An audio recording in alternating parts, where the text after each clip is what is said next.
Assalamualaikum warahmatullahi wabarakatuh, Ananda. Nah, kita lanjut ke penjelasan selanjutnya. Tadi Ibu ada penjelasan yang tertinggal mengenai mekanisme kontraksi otot. Nah, pada saat kita berkontraksi dan berelaksasi, itu dibantu juga dengan yang namanya sel saraf atau jaringan syaraf. Nah, jaringan syaraf ini dengan bagian otot itu dinamakan dengan neuromuskular. Jadi, bagian otot yang bersambungan dengan sel saraf itu disebut dengan neuromuskular. Nah, neuromuskular nanti akan menerima impuls dari saraf sehingga akan menyebabkan pembebasan asetilkolin.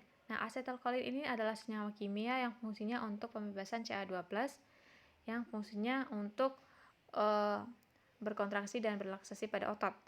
Nah, ion Ca2+ nanti akan terikat pada tromponin sehingga terjadilah perubahan struktur tromponin, kemudian akan menyebabkan aktifnya trombomyosin.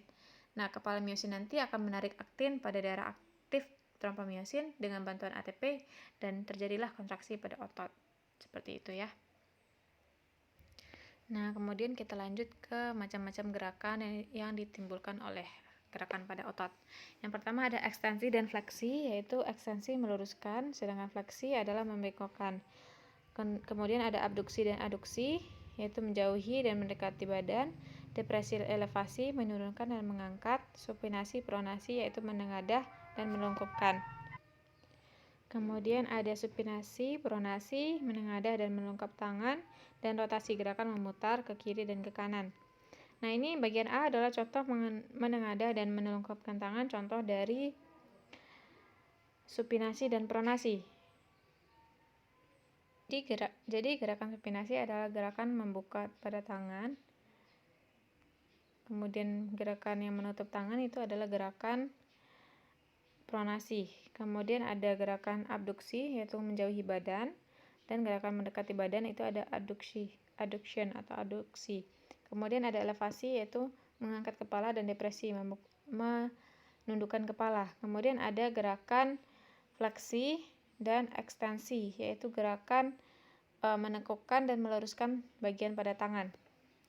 Nah, macam-macam gerakan itu ada dua juga, yaitu ada sinergis dan antagonis.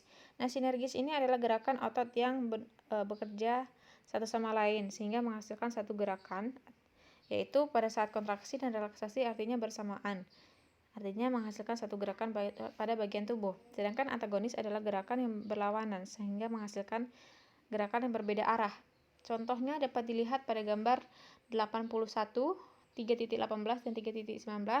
3.18 itu adalah gerakan antagonis, yaitu ketika otot bisep dan trisep mengalami kontraksi dan relaksasi. Sedangkan otot gerak sinergis itu diperlihatkan pada gambar 3.9, yaitu dibantu dengan otot pronator dan otot pronator bulat. Kita lanjut ke gangguan dan kelainan pada sistem gerak, yaitu ada fraktur, patah tulang, kemudian ada gangguan tulang belakang seperti kifosis, lordosis, skoliosis, dan sublublikasi. Gambarnya itu ada di halaman 83.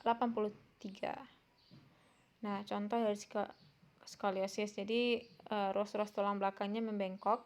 Kemudian kifosis itu bagian ros-ros tulang belakangnya naik atau seperti melekung ke arah belakang. Kemudian ada lordosis, yaitu bagian melekung ke arah depan. Nah, contohnya itu pada ibu-ibu hamil biasanya.